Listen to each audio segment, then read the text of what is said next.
Bom dia, pessoal. Espero que estejam todo mundo bem. Deixa eu ver quantos nós somos. Vocês são no total 32. Não falta bastante gente. Bom, vamos começar. Deixa eu compartilhar os slides.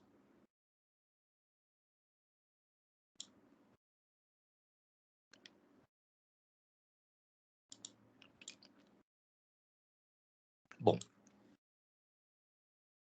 para a gente esquentar os motores, passar rapidamente pelos slides da semana passada. Quando a gente falou dos sistemas operacionais, e que os sistemas operacionais têm dois principais objetivos. Primeiro é criar uma interface entre o hardware e as nossas aplicações mais alto nível, ou seja, esconder os detalhes de hardware. E a outra é gerenciar os recursos do hardware. Legal? Então, essas são as duas principais funções. A gente falou que existem vários tipos de sistemas operacionais. Os monolíticos são desenvolvidos todos num bloco só, em camadas, que é uma das formas muito usadas para o desenvolvimento, né? Assim como nas redes de computadores também, desenvolvimento em camadas. Legal? Então, e daí a ideia é sempre que uma camada isola as camadas de baixo. E cada camada faz interação só com as camadas adjacentes, tá? Com as camadas vizinhas. Tem também sistemas operacionais como máquinas virtuais, legal, que daí elas simulam, ou como alguns dizem, emulam outro sistema operacional. Então, elas fazem essa ponte. Então, você dá algum comando para essa máquina virtual e essa máquina virtual traduz esse comando para o sistema operacional que estiver sendo executado de verdade.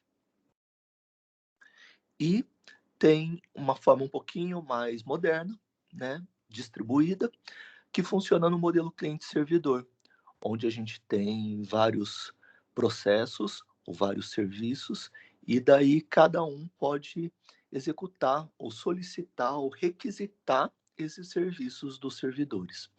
Então, quando o processo estiver requisitando um serviço de um servidor, ele está atuando como cliente, e o outro como servidor, claro, né? E é bom a gente pensar que alguns processos podem ser tanto clientes quanto servidores. E a gente falou dos modelos em camadas, né?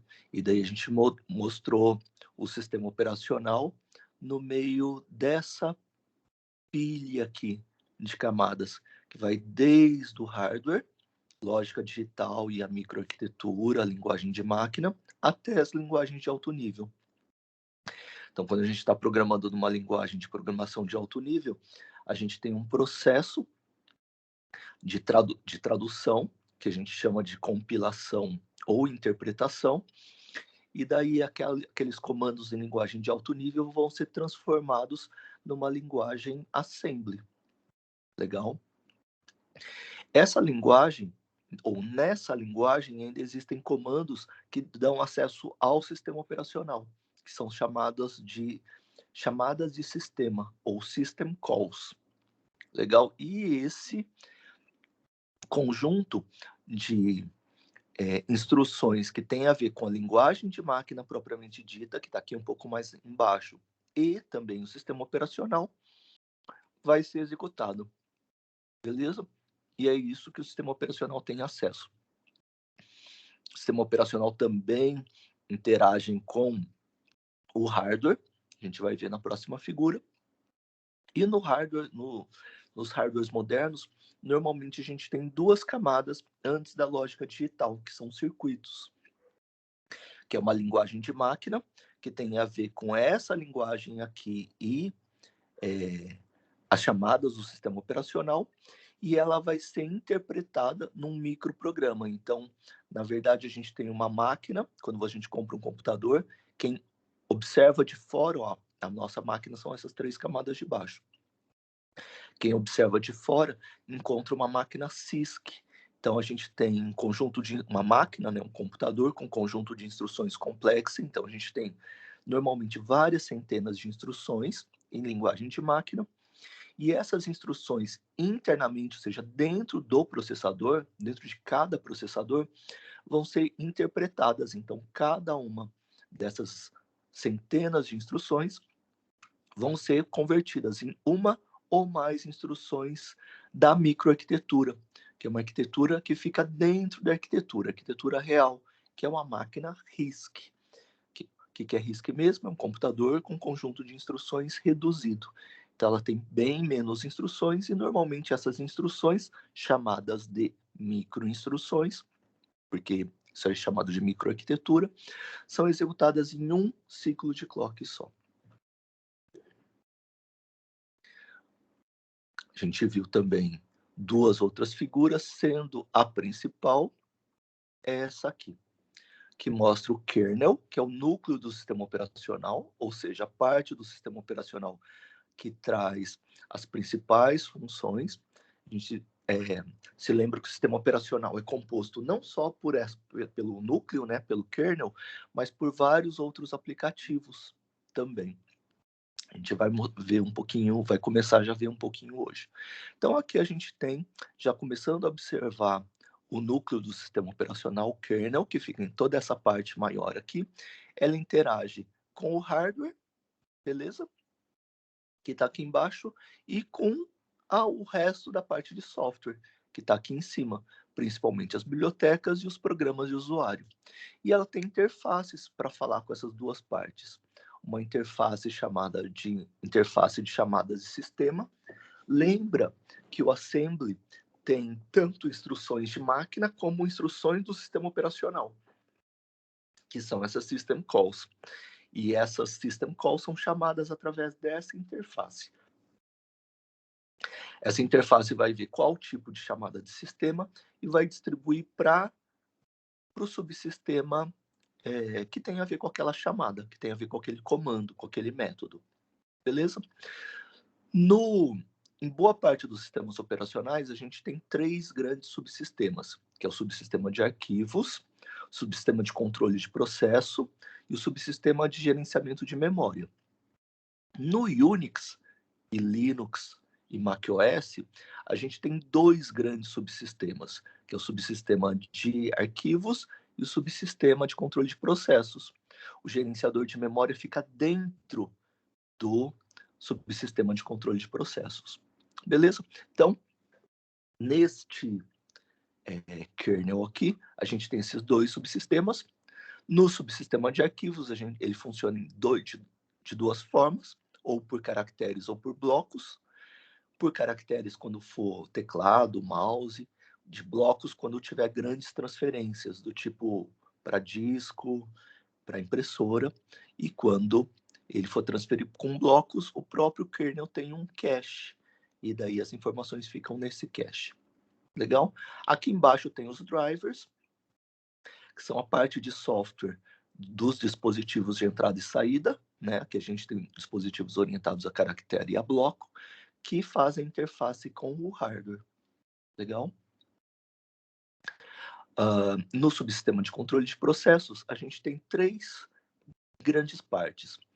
O escalonador de processos, que é o primeiro que a gente vai ver, tá? Que vai estabelecer uma política para ver qual processo vai executar em qual core a cada instante. Tem o gerenciamento de memória e tem a parte de controle da comunicação interprocessos.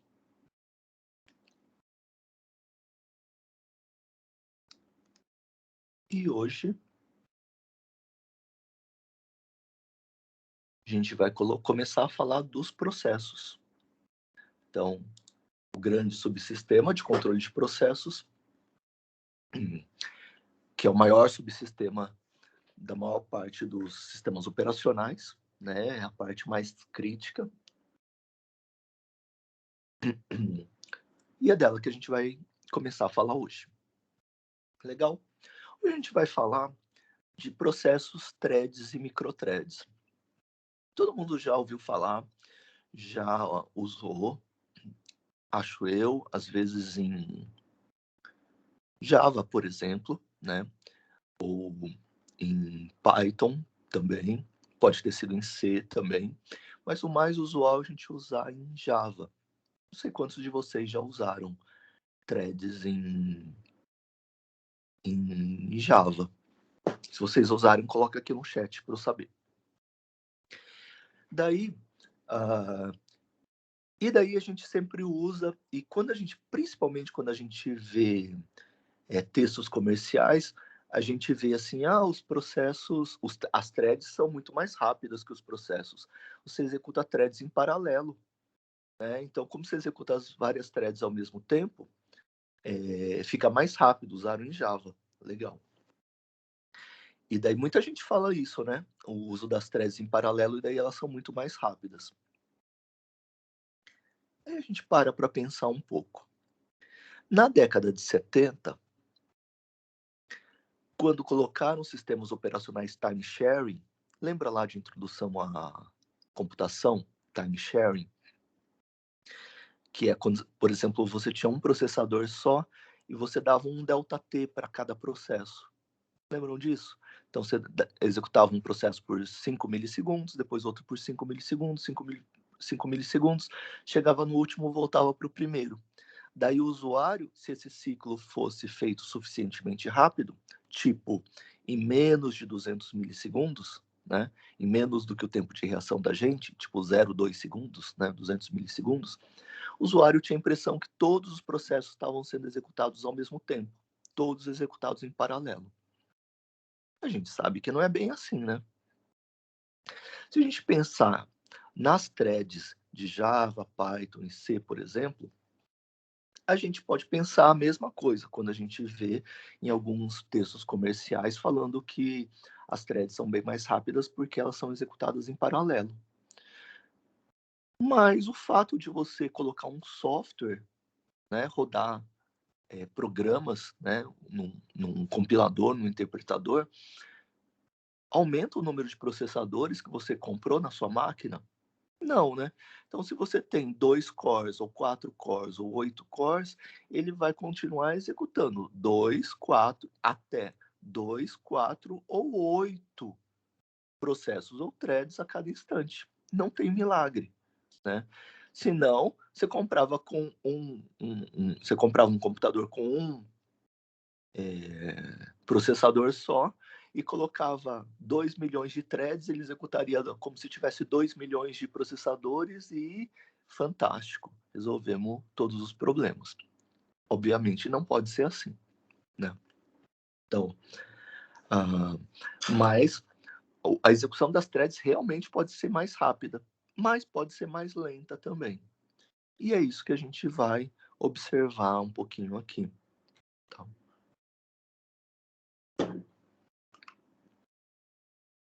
Bom, primeiro que é um processo. O processo desde lá de introdução à computação, já gostava de chamar tudo do jeito certo. Então, não chamava de programa. A gente já tinha diferenciado programas e processos, né? Então, acho que todo mundo lembra.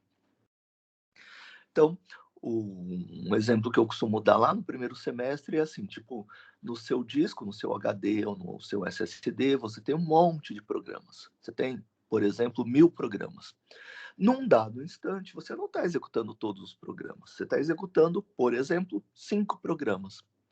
Os programas que você está executando são chamados de processos.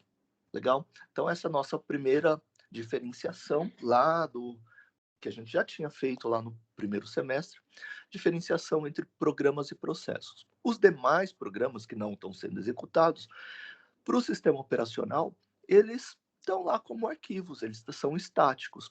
E os processos é que precisam ser gerenciados de uma forma diferente. Legal?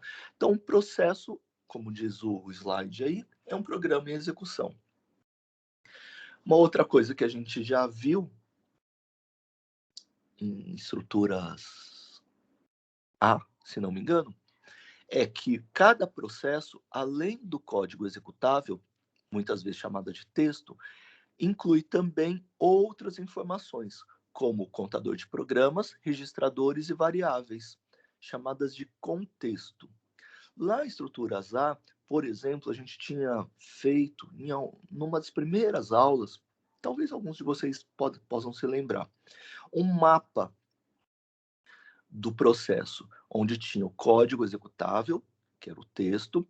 Para um programa em C, a gente tinha mais 3 áreas. Uma área de variáveis globais, uma área de pilha, stack, onde ficavam, por exemplo, as variáveis locais e o contexto, que a gente já vai voltar a falar, e uma área das variáveis dinâmicas, chamadas de heap. Lembram disso? Então, tudo isso aí faz parte do processo. Algumas outras linguagens têm estruturas ligeiramente diferentes da memória, como vocês devem ter visto quando vocês estudarem outras linguagens. Algumas, em vez de ter, por exemplo, variáveis globais e as variáveis locais estarem na pilha, podem ter, por exemplo, uma parte de variáveis inicializadas e uma parte de variáveis não inicializadas. Enfim, né? Por que isso? Porque quando você inicializa as variáveis, daí o compilador ou o interpretador, quando ele é não tipado, daí ele vai sacar quantos bytes ele tem que alocar para aquela variável, tá? Bom, enfim. De qualquer forma, para a gente aqui, em sistemas operacionais, portanto, a gente tem que cada processo, ele inclui, além do código executável, chamado de texto, outras informações, né? Que são aquelas informações que têm a ver com os dados, legal? Tipo variáveis e estáticas e dinâmicas, legal? Heap, stack. Bom, uma outra coisa que tem também na pilha, todo mundo se lembra como é que funciona, né? A gente coloca sempre as informações no topo da pilha. Quando vai retirar, retira primeiro as informações do topo da pilha. Concordam? Legal. Então pensa assim. A gente tem 2 processos, um processo A e um processo B. Só 2 processos executando, beleza? Esses processos são formados por um monte de informações. Além do código executável, tem as outras áreas de memória, beleza? Na pilha desse processo, imagina a pilha, ó, vão ficando várias variáveis lá, né? As variáveis locais, por exemplo, ficam na pilha. Quando, suponho, eu tenho só 2 processos e um processador. Aí eu estou executando esse processo A aí, legal? Beleza. Aí, dá o tempo dele executar, dá o quantum de tempo dele, os 5 milissegundos dele, e o escalonador vai passar para o processo B. Legal.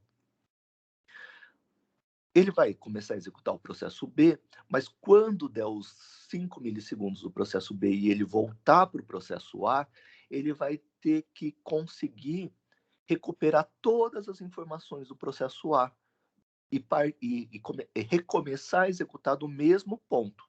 Concordam? Portanto, quando ele interrompe a execução do processo A, ele tem que colocar várias informações, guardar várias informações do processo A.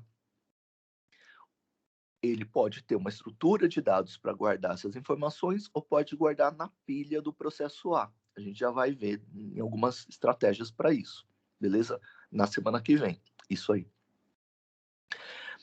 Então, ele tem que guardar, por exemplo, os conteúdos dos registradores, porque, enfim, se as variáveis, né, os registradores do hardware, por exemplo, quando ele voltar a executar, ele quer que os registradores tenham os mesmos valores, porque senão, quando ele for mexer nos registradores, ele vai encontrar outros valores, ele vai realizar outro processamento. Legal? Então, ele tem que armazenar esses registradores e tem que armazenar o PC, que é o contador de programa. O contador de programa, se vocês se lembram, não sei se estão fazendo arquitetura agora ou se vocês já fizeram, mas de qualquer forma, lembra que a gente falou que um programa é executado assim, ele está na memória, aí o processador pega uma instrução, traz para os registradores, interpreta e executa. Pega a próxima instrução, traz, interpreta e executa. Lembram disso? Quem dá o endereço da instrução é esse PC, é o contador de programa. Então, ele começa lá na instrução 0, depois ele vai para a instrução 1, depois instrução 2, instrução 3, instrução 4 e assim por diante. Na verdade, ele armazena sempre o endereço da próxima instrução que vai ser executada. Bom, então, se um processo já executou até a instrução 100, a próxima instrução vai ser a 101. Então, o PC vale 101. Então, eu também, o sistema operacional, né, também vai armazenar o PC para da próxima vez que o processo A for reescalonado, ele saber que a próxima instrução que vai ser executada é a instrução 101 e recomeçar a executar do ponto onde parou. Beleza?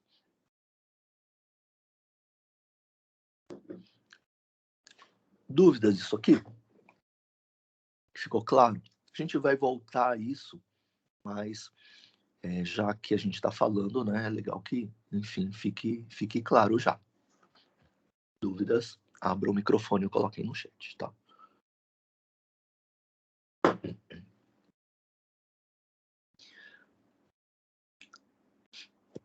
Beleza, qualquer coisa, em qualquer momento, vocês interrompam, coloquem aí, abre o microfone, super de boa, tá?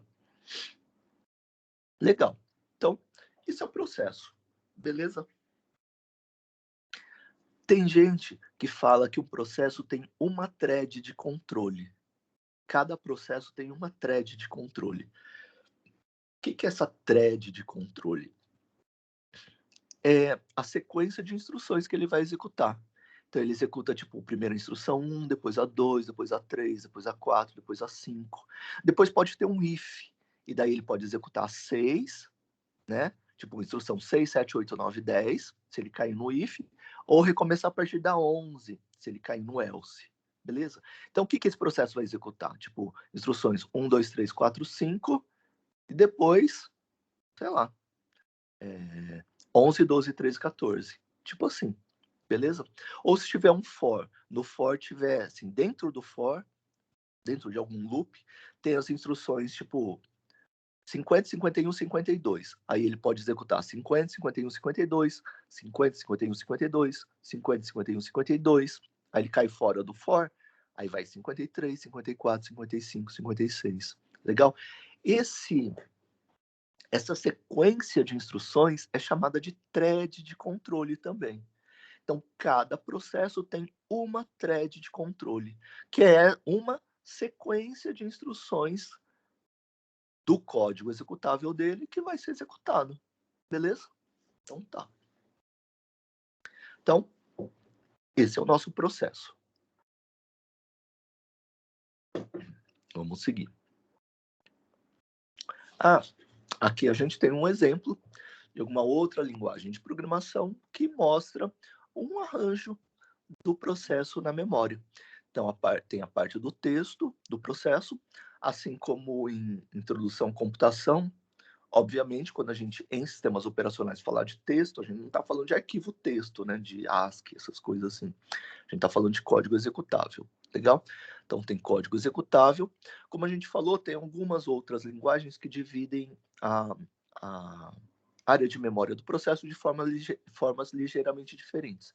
Então, aqui tem uma para variáveis inicializadas, uma para variáveis não inicializadas, uma para o heap, que é onde ficam as variáveis dinâmicas, né, quando a gente dá malloc, e uma para pilha, onde ficam, por exemplo, as variáveis locais, os parâmetros, endereço de retorno, beleza? Tá? Então, aqui tem uma figura da área de memória de um processo. Bom, quando o sistema operacional vai criar um processo? Bom, tem um monte de formas de criar processos. Uma é quando a gente inicializa o sistema. O Unix, por exemplo, lembra que sempre que eu falar de Unix, eu estou falando de Unix, todos os Linux e o macOS também, tá? E tem várias outras que acabam copiando um pouquinho isso aí. Quando você inicializa o sistema, o primeiro processo que é criado é um processo de inicialização, chamado de... Vou colocar aqui no chat. Chamado de init. Esse é o primeiro processo de todos, tá? Que é chamado de processo pai. É o pai de todos. E daí, esse processo é que vai dar origem aos demais processos. Então, primeiro a criação de um processo, do primeiro processo, por exemplo, ocorre na inicialização do sistema. Que outras formas tem? Quando o usuário solicita a criação de um processo. Por exemplo, quando você, em um ambiente de janela, clica num ícone, sei lá, você clicou no ícone de um editor de texto. Daí o sistema operacional, que é um servidor, ele vai analisar onde é que o cara clicou 2 vezes, né? Depende da interface que você tem. Aí ele clicou no ícone do editor de texto. Aí, de qual programa que está associado a esse ícone? É o C, /programas, /editor de texto, suponha, .exe. Aí ele vai lá e cria esse processo, dispara esse processo editor de texto. Legal? Então, o usuário também pode criar processos. Na linha de comando, vai ser a mesma coisa. Você vai colocar, ao invés de você clicar no ícone, você vai dar o nome do programa, o sistema operacional vai falar qual que é o programa que o cara quer, que o usuário quer executar, vai lá pegar o programa lá no diretório corrente ou nas pastas onde tiver os programas que você vai ter configurado já e vai executar o programa. Então, na inicialização do sistema, cria-se processo ou processos. Quando o usuário solicitar, também existe a criação de processos. Quando processos em execução criarem novos processos. Então, por exemplo, o init, ele é um processo só, ele vai inicializar, mas ele vai criar vários processos. Ele vai criar um processo escalonador, ele vai criar um processo para gerenciamento de memória, ele vai criar vários processos. E depois ele vai criar um processo, depois que ele tiver inicializado tudo, ele vai criar um processo login, por exemplo. Aí esse processo login vai colocar aquilo lá que vocês já conhecem, né? Tipo login ou username.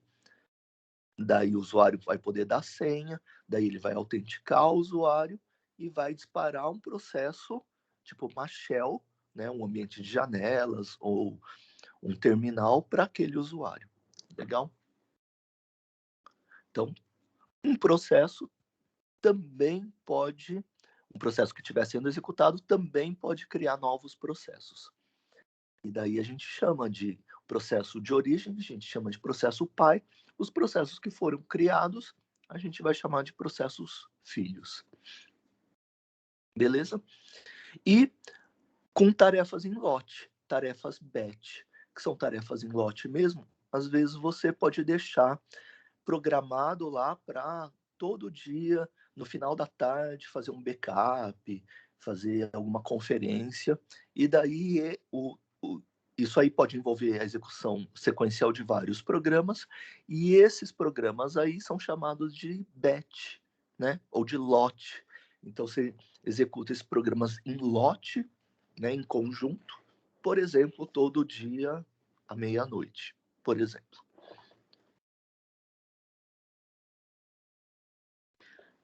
Quando um processo termina, algumas possibilidades também.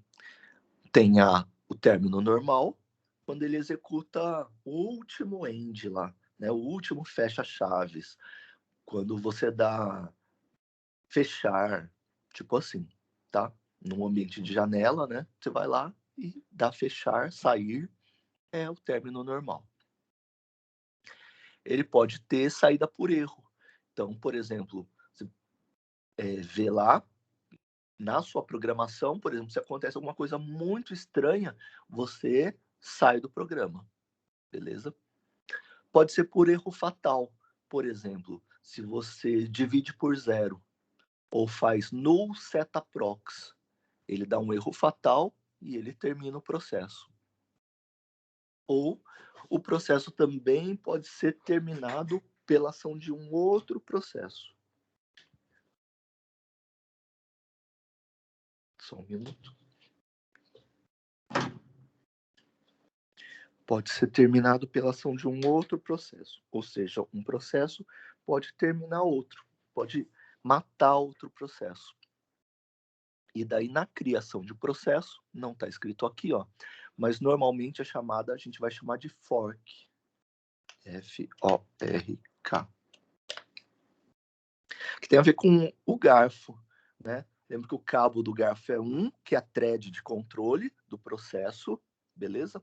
E daí ele vai se dividir, por exemplo, em 2, se ele criar um processo filho. Então ele vai ter a thread vai se dividir, vai continuar uma thread.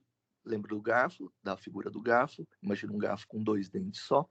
Então vai ter uma thread que vai seguir por um dente e a outra thread que vai seguir pelo outro, né? E nessa junção é que foi a chamada fork. No caso de terminar um processo, por outro processo, de um processo matar outro processo, a chamada é kill. Legal? Bom. Algumas informações que o sistema operacional tem que armazenar sobre cada processo.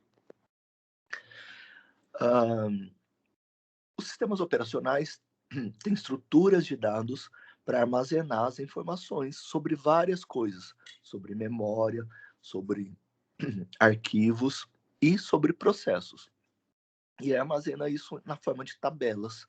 A tabela que armazena informações sobre processos, como a gente deve imaginar, chama tabela de processos. Deixa eu pegar só uma pastilha aqui.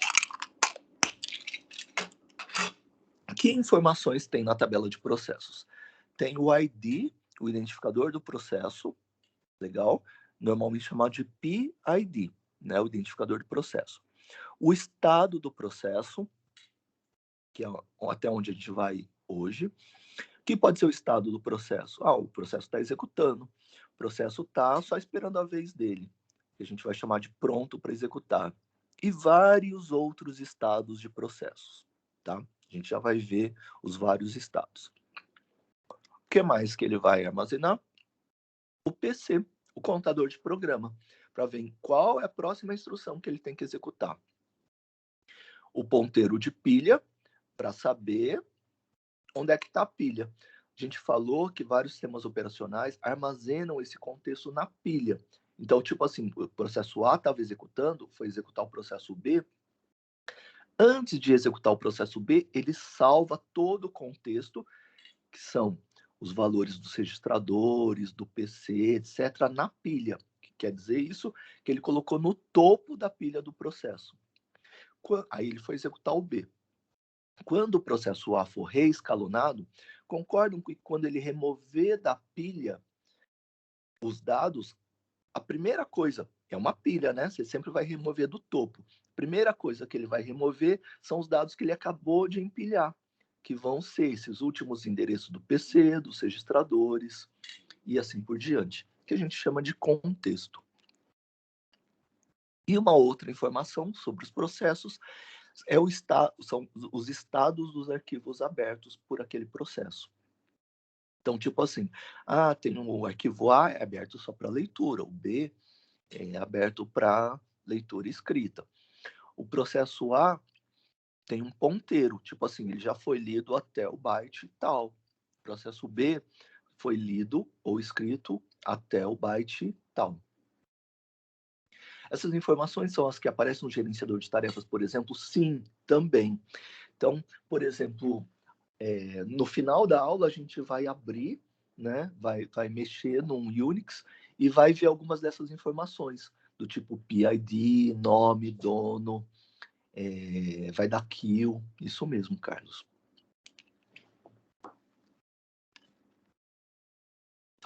Então, gerenciador de tarefas, gerenciador de processos, né?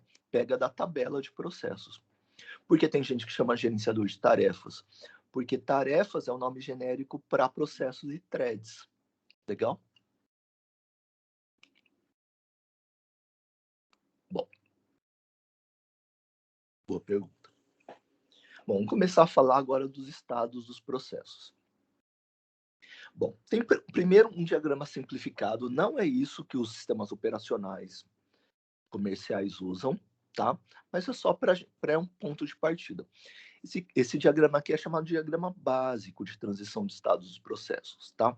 Então, todo sistema operacional, todo escalonador parte desse diagrama aqui e daí constrói o seu, que normalmente tem bem mais detalhes, bem mais estados de processos.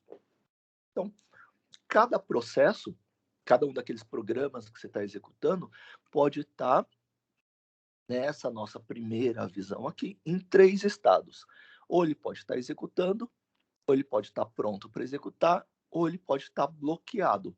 Tem alguns autores que chamam de dormindo, beleza? Eu prefiro bloqueado, mas como a gente vai ver, os criadores do Unix, por exemplo, chamam de dormindo, tá? Então, é a mesma coisa. Então, vamos ver primeiro esses 2 estados aqui. O executando e o pronto para executar. Olha, para cada processador, eu posso ter a cada instante só um processo executando, concordam? Beleza? Então, os demais processos, então, por exemplo, se eu tiver 4 cores, 4 processadores, eu tenho até 4 processos executando, 4 processos nesse estado aqui, executando. No máximo, um para cada core. Beleza? Os demais processos poderiam estar prontos para executar. Está numa fila, tá? Que é o caso mais, que é a estrutura de dados mais comum para a gente colocar os outros processos. Então, você executa um processo, terminou, coloca no final da fila de pronto para executar.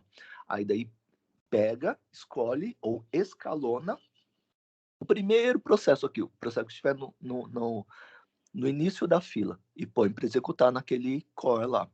Terminou o tempo de algum processo, um ΔT, por exemplo, 5 milissegundos, ele terminou já o tempo dele, ele vai para o final da fila aqui, dos prontos para executar. E o escalonador pega o primeiro processo aqui, o que tiver na frente da fila para executar. E assim por diante. De boa? Então, boa parte dos processos ficam nesse ciclo aqui, executando, depois indo para o final da fila de prontos para executar. Quando eles chegarem no início da fila, eles vão ser escalonados, vão executar por mais ΔT e assim por diante. Acontece que alguns processos executam system calls bloqueantes. O que são essas chamadas de sistema bloqueantes? São aquelas do tipo scanf, sem sabe assim? Read para mensagem, receive from, receive, né? Receber uma mensagem, ler algum dado, coisa assim. Por enquanto, vamos pensar no scanf ou no sem, tá? Que são bloqueantes, e daí as de mensagens a gente vai implementar ao longo do semestre, tá bom? Essas chamadas são bloqueantes. Por quê? Porque o processo fica bloqueado. Alguns autores, como a gente falou, chamam de dormindo, até que o usuário vá lá e insira os dados que ele está esperando. Tipo assim, digite o número lá que ele está esperando. Bom, por que tem um estado a mais aqui? Porque se ele tivesse executando o comando de entrada, eu vou chamar de read, beleza? Pode ser scanf, fscanf, sei lá, sem, não importa. E daí suponha que não tivesse pronto o dado.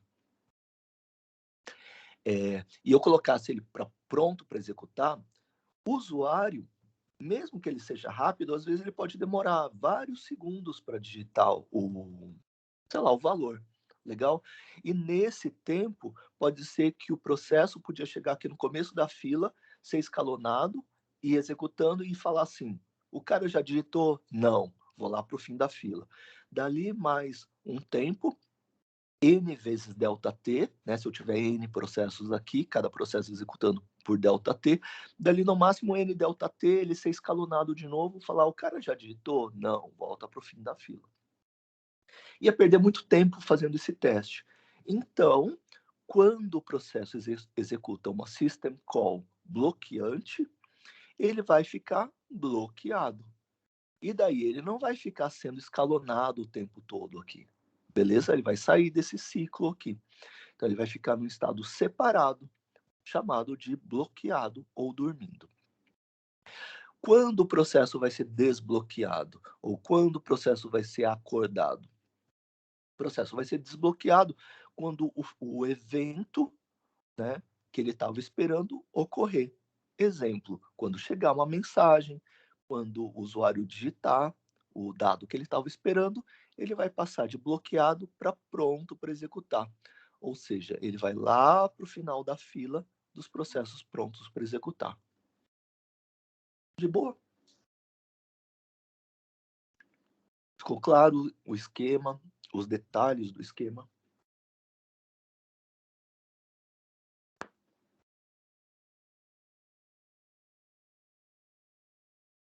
De boa? Bom, então vamos. Legal. Então vamos agora para o esquema de verdade. Legal? Então vamos ver o esquema do Unix. Vamos perceber aquele esquema aqui, ó, nesse centro aqui, ó. De boa? Então, ó, tem o processo executando, tá? Aqui tá running. Depois a gente vai diferenciar, né, os outros estados. Calma lá, só vamos enxergar aquele diagrama anterior aqui. Então, aqui ele está executando, running. Aí ele pode dormir, legal, ou ser bloqueado, e daí ele vai ficar dormindo aqui. Ele pode ser acordado ou desbloqueado, e ele pode ser reescalonado aqui. De boa? Então, basicamente, o que a gente tem é isso aqui. De boa? Tá? São aqueles 3 estados. Bom, todo mundo já ouviu falar em memória virtual, às vezes chamada de área de swap, área de troca, né? Tipo assim, a gente tem, suponha que você tem 8 gigabytes de RAM, mas pode ser que a soma dos tamanhos de todos os processos que você estiver executando pode dar mais do que isso aí, mais do que 8 gigabytes. Então, você não poderia executar, já que os processos para serem executados eles têm que estar em memória? Não, você pode executar por duas técnicas. Uma das técnicas é chamada de memória virtual. Então, inclusive, você pode configurar lá no seu sistema operacional, seja ele qual for, no Windows, mesma coisa, enfim, né? Quanto de memória virtual você quer ter? Ou seja, quanto da área de disco, de SSD ou de HD que você quer separar para memória. Então, por exemplo, você comprou 8, suponho, né? Um exemplo só. 8 GB de RAM, você quer ter mais 8 GB de memória virtual. 8 GB de RAM tem um preço. E 8 GB de HD, por exemplo, ou de SSD é super mais barato, né? O preço por 8 gigabytes. Então, aí o computador, a sua máquina vai passar a funcionar como se tivesse 16 gigabytes, sendo que você só comprou 8, ficou muito mais barato. Então, ele vai trabalhar com esse novo espaço endereçável de 16 gigabytes. Legal? Só que 8 vão ser memória de verdade, memória real, e 8 vão ser memória virtual. Beleza? Vão ser memória secundária, memória swap, disco. Legal? Então, é disso que esses estados aqui falam. Então, ó, vamos ver. Alguns processos vão estar executando, outros vão estar aqui, ó, prontos para executar, ready to run. Beleza? Se tiver memória suficiente, eles vão ficar prontos para executar em memória.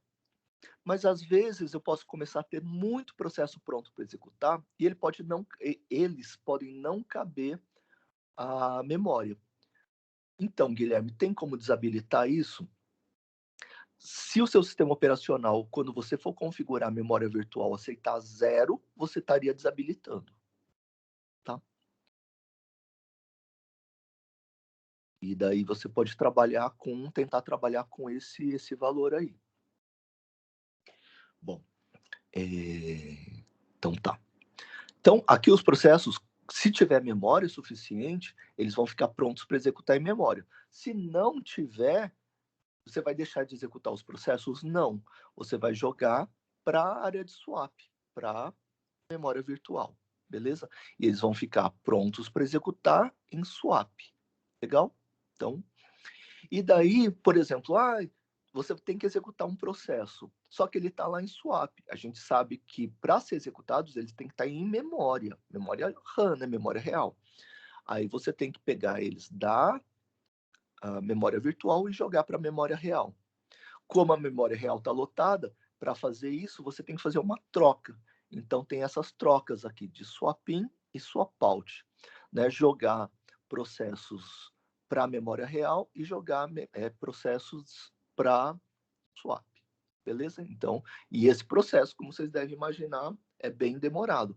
Vocês sabem que para cada cluster que tem, depende de cada dispositivo, óbvio, né? Mas tipo 4 KB, 8 KB, né? Para cada cluster, você em SSD você pode demorar vários milissegundos, até dezenas de milissegundos, tá?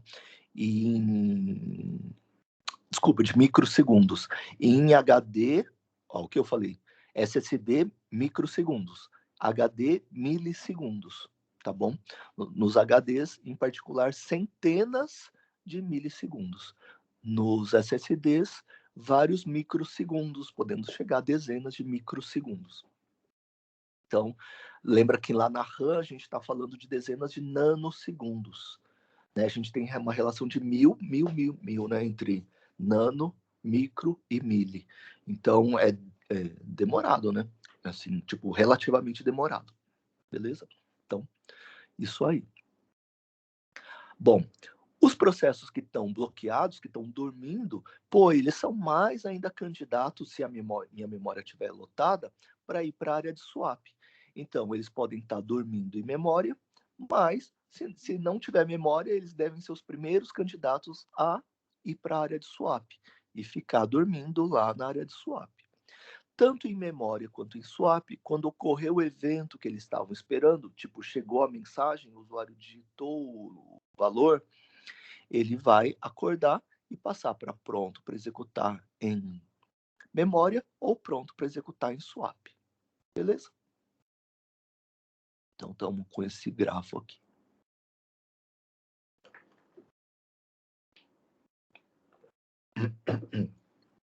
Bom, um outro estado é o seguinte, a gente falou que os processos podem ser criados também. A gente até falou de algumas formas, né? De alguns momentos onde a gente pode criar processos, do tipo, quando inicializa o sistema, o usuário pode criar, você pode criar dinamicamente. Então, aqui, ó, quando a gente cria um processo, é aquela chamada que a gente já falou, né? Fork. Então, a chamada fork, então, cria um processo novo. Então, aqui está um processo sendo criado, e esse processo vai ficar pronto para executar. Se tiver memória suficiente para ele, ele vai aqui para o final dessa fila aqui. Ele vai ficar pronto para executar em memória. Mas se não tiver memória suficiente para ele também vai ser disparado, enfim, vai ser criado do mesmo jeito. E ele vai ficar pronto para executar em swap. Legal? Sendo a vez dele ou havendo memória, ele vai ser jogado para memória principal. Legal? Quando ele chegar no começo da fila, ele vai ser escalonado, vai executar por ΔT dele, e daí ele pode voltar para a fila aqui ou ir para dormindo, né? Se ele executar um sistema call bloqueante. Beleza?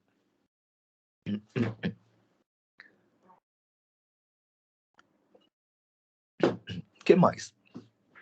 Bom, a gente vê que a gente tem duas formas de execução de processos aqui. Ó. Os processos podem estar executando em modo kernel, ou seja, em modo núcleo do sistema operacional, em modo superusuário, ou modo administrador, ou modo root, como vocês preferirem. Eu vou costumar chamar de modo kernel mesmo, tá? Muita gente chama de root, né? Tipo, enfim. Eles podem executar em modo kernel ou em modo usuário, tá? Duas formas do processo executar. Então, se ele está executando comandos do tipo for, atribuição, while, esses comandos, ele vai estar executando em modo user.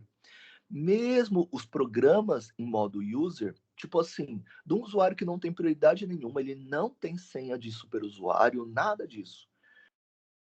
Mas, quando ele vai executar uma system call, o que é uma system call mesmo?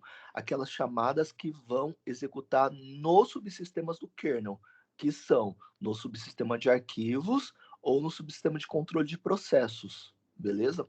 Sempre que ele for executar uma system call, que vai, né, que vai, portanto, manipular os recursos do kernel, ele vai passar a executar em modo kernel, beleza?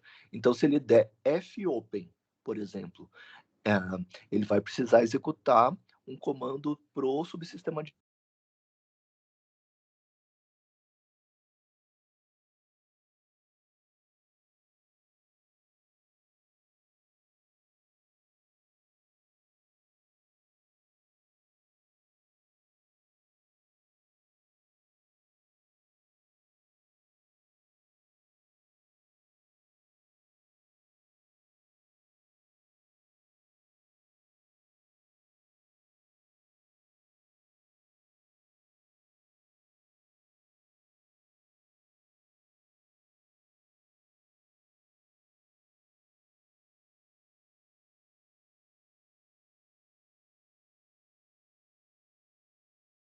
E aqui, não sei se fica aí. Ele vai gerar um processo. Se você... Deixa eu voltar um pouquinho. Se você conseguir aqui, enquanto o processo estiver executando em modo kernel, der um fork. Aí você iria criar um processo que herdaria as propriedades aqui desse processo. Ou seja, executaria em modo kernel. Vocês estão me ouvindo? Coloca aí no chat. Tem umas coisas estranhas aqui no meu... Estamos sim, professor. Oh, valeu. Tem uma travada. Então, eu vi aqui, daí eu passei para o meu 4G. Deixa eu ver aqui. Bom, tá legal. Aí, se você conseguir fazer isso...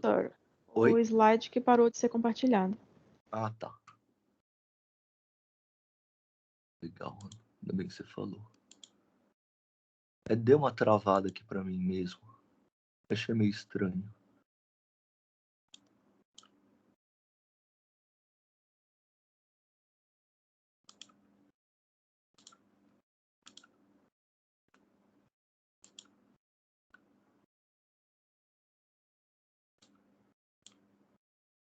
Gente, eu tô compartilhando aqui, não tá indo. Eu vou fechar, tá? Vou fechar o Teams e já volto.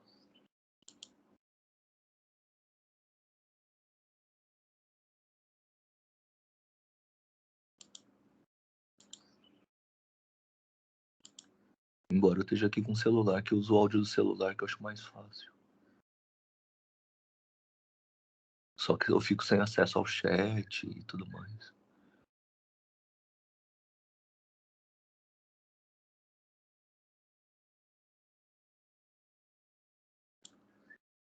Vamos ver se eu consigo agora.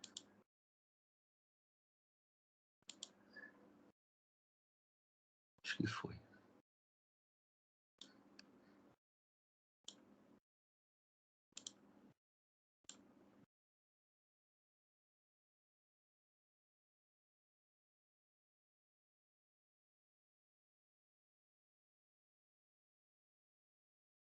Cadê minhas janelas? Nossa, sumiu a outra janela. Tá aqui. Bom.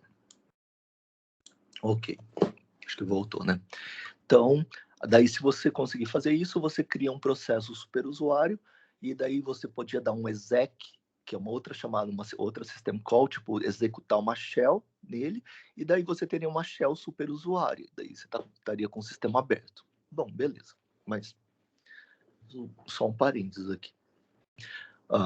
O fato para nessa nossa discussão é que os processos podem executar em modo usuário e em modo kernel. E mesmo os processos em modo usuário, sempre que forem executar uma system call, passam para executar em modo núcleo, né, modo kernel, e terminando aquela chamada, voltam para o modo usuário. De boa? O que mais que falta? Bom, quando o processo termina, tipo, eles, né, termina, ele estava executando, ele termina. Aí,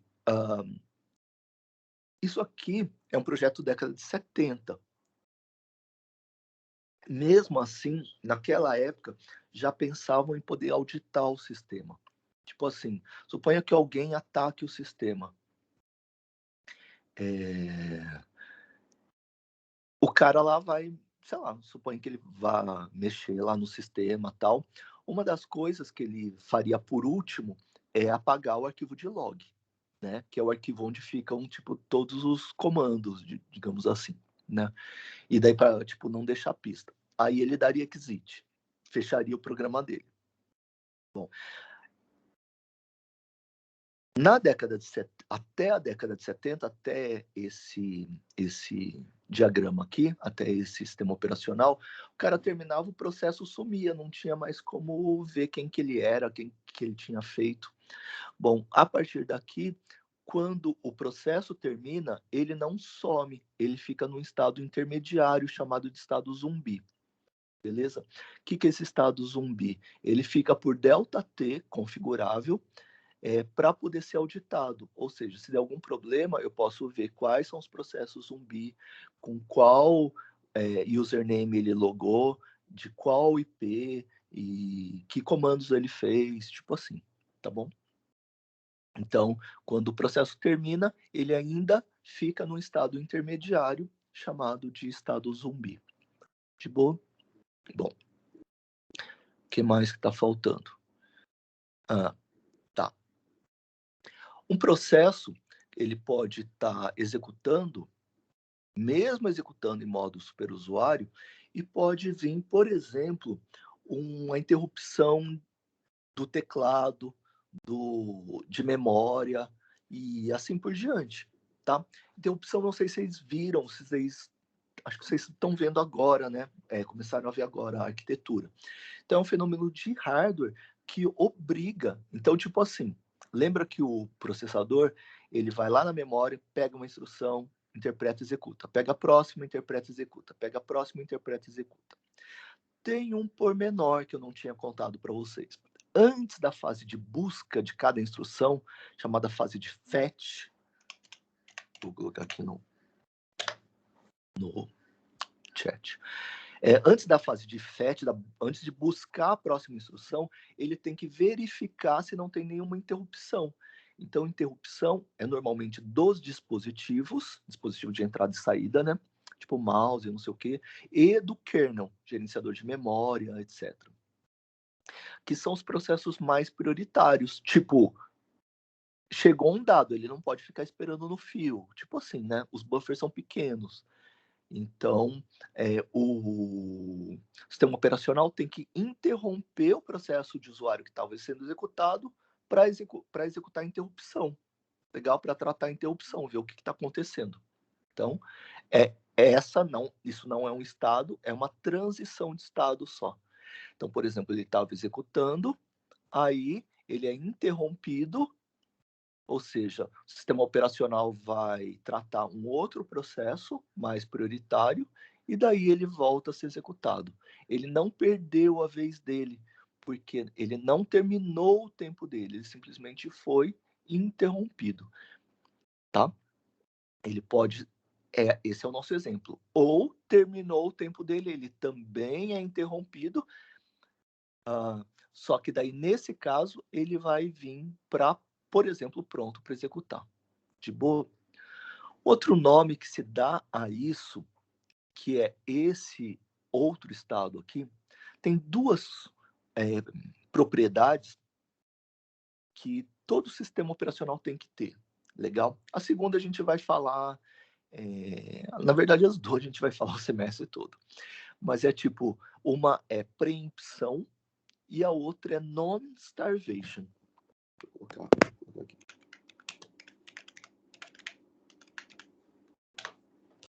Tipo, Os caras falam assim, I'm starving. Tipo assim, tô morrendo de fome, né? Então, bom, o que essas duas propriedades falam pra gente? A non-starvation é tipo não deixar nenhum processo morrer de fome. O que isso quer dizer? Quer dizer que mesmo processos super pouco prioritários, eles têm que em algum momento ser escalonados. A gente vai passar aquele lance das filas, né, de prontos para executar, para várias filas de processos com prioridades diferentes. Então, uma das coisas que a gente vai tratar já na semana que vem, por isso que já estou adiantando, é essa propriedade. Mesmo processos que tenham baixíssima prioridade, eles têm que, em algum momento, conseguir acessar o processador, têm que ser executados. Eles não podem morrer de fome nesse sentido, ficar esperando e nunca usar o processador. E a outra propriedade super importante para todo o sistema operacional é esse aqui, é essa aqui, né, propriedade, que é chamada de preempção. O que é preempção? Bom, eu vou ser muito chato nisso, vou falar 500 milhões de vezes. Preempção é quando você toma recursos à força de um processo. O processo até tinha direito de usar. Ele estava na dele lá, não fez nada de errado, mas você toma recursos dele, você toma à força recursos dele. Beleza? Isso é preempção. A forma mais usual, mais conhecida de preempção é tomar o processador. Tipo aqui, ó, ele estava executando, deu delta T dele, você vai tirar o processador dele. Você vai fazer uma preempção dele. Legal? Você vai tomar o processador dele. Aí ele vai passar para um estado de preempção. Legal? Se foi por causa do delta T dele, ele vai vir para no final da fila de prontos para executar. De boa? Mas preempção é isso, mas não é só isso. Beleza? Então, qualquer coisa que você tome do processo, exemplo, ele está com o arquivo aberto, só que você está precisando de mais arquivos lá e esse usuário ele não tem muita prioridade, você fecha o arquivo dele à força. Isso é preempção também, você está tomando os recursos dele à força, está tirando os recursos dele à força. Beleza? Ele tem canais de comunicação, ele tem processo, tipo, gerou um monte de processo filho. Só que você está precisando de mais processos. Sua tabela de processos é grande, mas não é infinita. Então, você está precisando de mais processos. Você estou falando do sistema operacional, né? E daí você pode fazer preempção, tomar recursos dos processos, tá? Então, uma delas é tomar o processador. Então, aquele estava executando, ele foi retirado do processador. Portanto, ele sofreu uma preempção. Agora acho que já foi o esquema inteiro, né? Falamos de todos. Bom, dúvidas?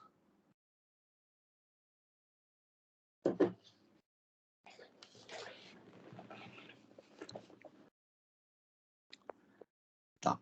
Então vocês veem, ó, a gente está falando. Tem um monte de detalhes aqui, né?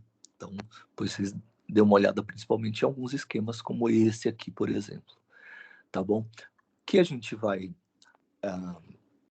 falar agora é de threads, beleza?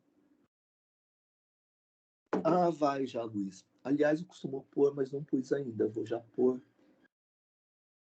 Vai ficar sempre no Canvas Arquivos. O da semana passada já estava lá, mas dessa semana não pus. Vou pôr já para não esquecer. Então, arquivos.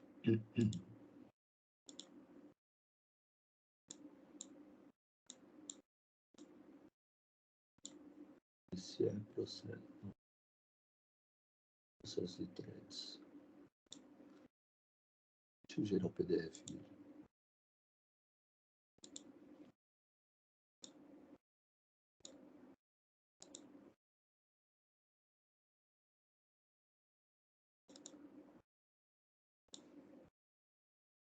Acho que é isso.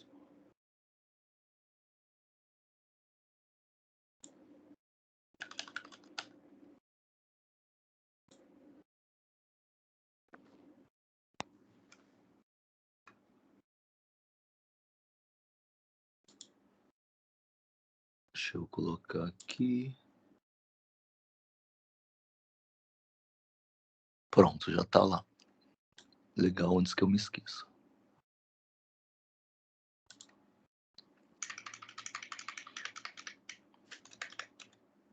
Bom, depois de falar de processos, vamos falar um pouquinho de threads também. Deixa eu retomar aqui. Tem bastante detalhe, né, Danilo?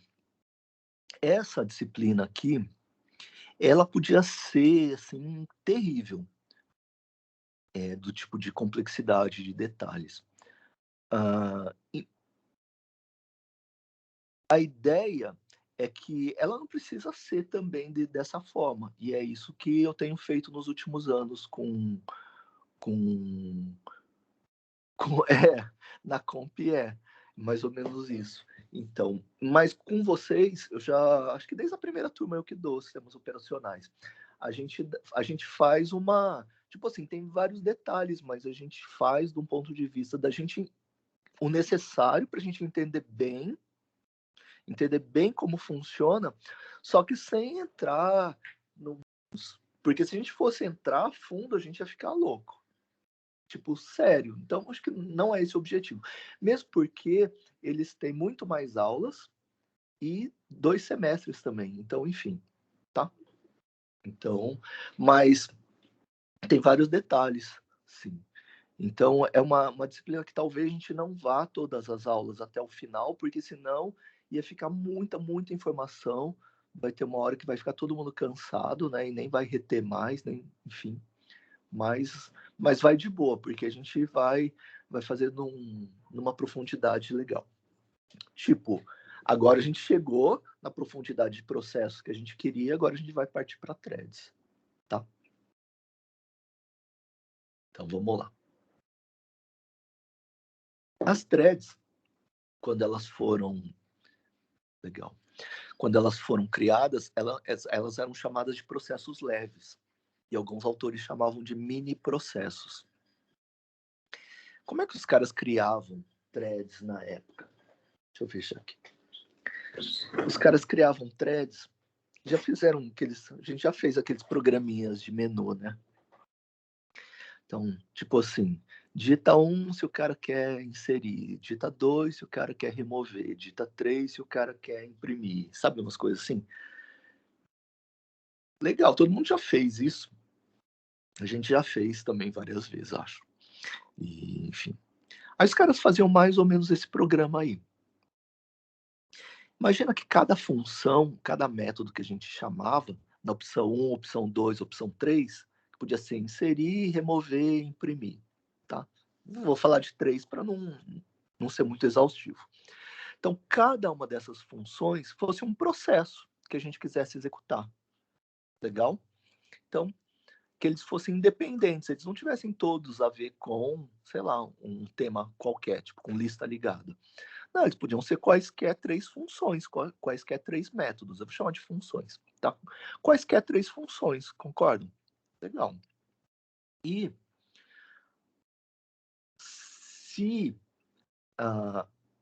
quando esse processo está sendo executado, esse processo que realiza o menu, ele pode executar a função 1, a função 2 ou a função 3. Concordam? Legal? Vocês acham que ele precisa executar sempre primeiro a função 1, depois a 2, depois a 3, depois a 1, depois a 2, depois a 3, depois a 1, 2, 3? Não. Claro. Mas é isso que, se esse programa fosse um escalonador time sharing, ele faria.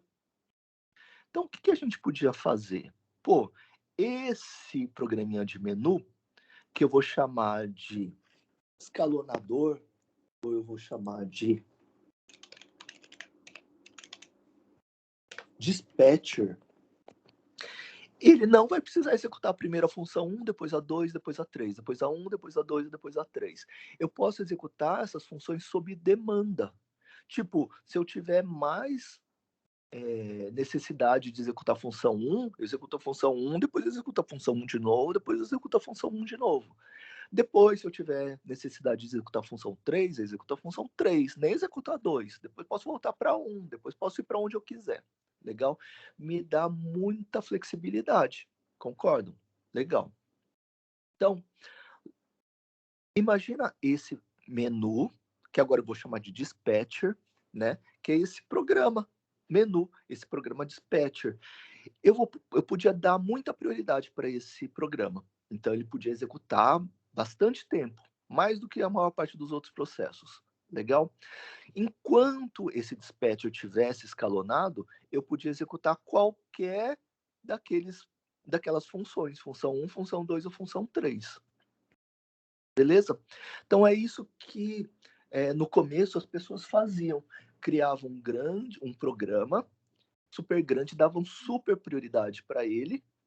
Então ele executava um monte. Enquanto ele estava escalonado, ele podia executar qualquer daquelas funções lá, do jeito que ele quisesse, na ordem que ele quisesse, quantas vezes ele quisesse. Cada uma daquelas funções foi chamada de processo leve e depois foi rebatizada de thread. Então, esse dispatcher, que pode ser hoje chamado de gerenciador de threads, ele é um cara super prioritário. Ele vai ser executado várias, né, ou mais vezes ou por mais tempo. A gente vai falar de escalonamento ainda. E enquanto ele estiver executando, ele pode executar qualquer uma das funções, threads, na ordem que ele quiser, quantas vezes ele quiser, né, sem ter que fazer o time sharing. Beleza? Então, daí que surgiram as threads, que foram chamadas de mini processos ou processos leves, que eram esses processos aí que estavam dentro do dispatcher. Beleza? Qual era a grande vantagem? É que uma vez escalonado o dispatcher, se ele quisesse trocar de uma função para outra, quando terminasse uma função e fosse para outra, não tinha que passar pelo sistema operacional. O sistema operacional não tinha aquele trabalho de pegar o contexto, os registradores, o PC, salvar, depois pegar o do outro processo, reestabelecer, né? E assim por diante. Então não tinha isso que a gente chama de mudança de contexto. Então era muito mais rápido trocar de uma função para outra, trocar de uma thread para outra. E até hoje é assim. Beleza? Então, bom. Então, essa é a nossa primeira historinha da thread. Vamos entrar um pouquinho mais a fundo. Então vamos voltar aqui para o nosso slide. Então, eles podem ser considerados mini processos ou processos leves, né? Eles compartilham espaço de endereçamento e área de dados. Legal? E eles podem ter áreas de dados privativas e áreas de dados compartilhadas. Eles fazem parte, na prática, do mesmo processo grande, que é aquele dispatcher, beleza? Então, eles são mais rápidos para criar, destruir e escalonar, porque eles possuem contexto simplificado. Ou seja, para eu trocar de uma thread para outra é bem mais rápido, porque eu não preciso, né, passar por todas aquelas coisas do sistema operacional. Bom, daí a gente vem com uma distinção. A gente tem dois tipos de threads. Essas threads que eu falei, assim, se a gente fizesse esse programinha que eu acabei de descrever para vocês, a gente daria origem para threads de usuário. Legal? Qual seria a grande característica das threads de usuário que diferenciariam das threads de kernel, que são aquelas onde os ambientes, né, Java, Python, C, provém para a gente a mais. Então, eu como usuário já consigo fazer isso. E qual é a restrição?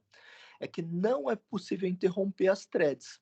E assim é preciso terminar uma thread para iniciar outra. Como assim? Lembra do nosso dispatcher, do nosso programinha menu. Quando eu chamo a função 1, o método 1, aí ele está executando a função 1. Ai, nossa, agora tem uma chamada para a função 2. Estou com urgência de atender isso. Eu não posso interromper. Então, só depois que eu termino a execução da função 1 é que o controle volta para o programinha menu. Lembram disso? Então, você chama a função 1, executa a função 1, depois que termina a execução da função 1, daí volta o controle para o menuzinho. E daí você pode chamar qual função você quer. Beleza? Então, E essas threads do usuário, a gente mesmo pode programar. De boa, elas têm essa restrição em relação às threads de núcleo. De boa, que funcionariam do mesmo jeito se tivesse feito algum programinha menu, né? Que a gente acabou de rebatizar para dispatcher. E tem, bom, aqui tem uma figurinha das threads. Ó, as threads, às vezes, elas são ilustradas assim, ó, com essas... Ué? A gravação foi iniciada. Ah,